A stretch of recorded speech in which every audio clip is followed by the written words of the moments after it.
ఎటు పోతాంది మన వ్యవస్థ?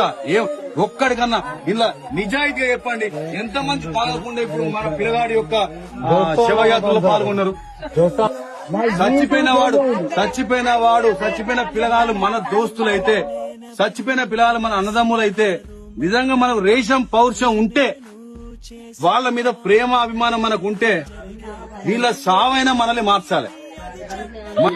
పొద్దున రాత్రి పోతారు, సత్తి పెట్టుకొని సాయంత్రం గట్ల పొలంలో పూజకుంటున్నాం, మా పిల్లల కొరకు మా కడుపు కొరకు పోతారా? మేము తాగేసి ఇట్లా రోడ్ల పట్టి మాకు ఇట్లా బాగా తీసుకోవాలి. మీ కొరకు మేము బతకన్నా, మీ కొరకు మేము తావాలి. ఏం చెప్తాను, ఎటు పోతాను, మనం ఎటువైతాంది? ఈ రోజు ఏమైంది? దీనికి కారణం ఏంది అందరికీ తెలుసు. నిజంగా కనుక మీరు మన లోపల మానవత్వం ఉంటే, మన గుండెలు రాళ్లు కాకపోతే, మనం రాక్షసులు కాకపోతే, ఇప్పటికైనా అర్థం చేసుకుని జీవితంలో సాగుకు మించిన పెద్ద షాక్ ఉంటది. గంజాయి లాంటి పట్టుకొచ్చి ఇస్తా అంటే మనం దొరకట్లేదు. నడిపోట్లో ఆగుదాం, మార్చుకుందాం. జీవితం మళ్ళా రాదు. జీవితం మళ్ళా రాదు. మన ఊరి పిల్లగాడు నిన్నటి దాకా మనతో ఈ టైంకు బతికున్నాడు, మన మధ్యలో. ఇవాళ మన దగ్గర 2 పిల్లలు లేరు. అరే అని చెప్పి బుధమి చేసుకుంటూ రోజు కలిసి చదువుకున్నాం, కలిసి తిరిగినాం. ఇవాళ మనిషి వేయండి.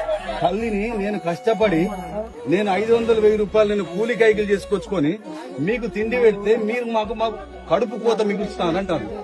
మీ అందరు కొడుకులు తనకు పుట్టినా తాగుడే, సచ్చినా తాగుడే, ఎవడో గెలిచినా తాగుడే, ఎవడో ఓడిపోతే తాగుడే, ఎటు చేసి తాగుడు. దాని తోడు గంజాయిలు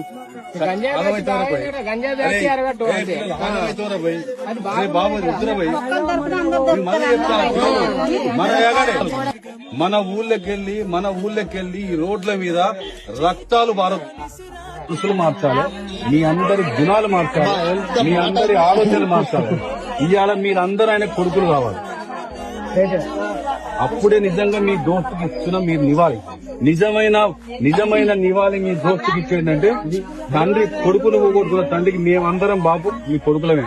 మీకు నిజం చెప్తున్నా, పిల్లలు, నేను శనిగరం బిడ్డని, నేను చెప్తానా, మీకు రేషం పౌరుషం ఇంత అంత ఉంటే, మన అవ్వలు చెప్తున్నా ముచ్చట్టు, మన దోస్తు సాక్షిగా బంద్ చేయాలి. అదే పద్ధతి బంద్ చేసి ఆ దోస్తే మనల్ని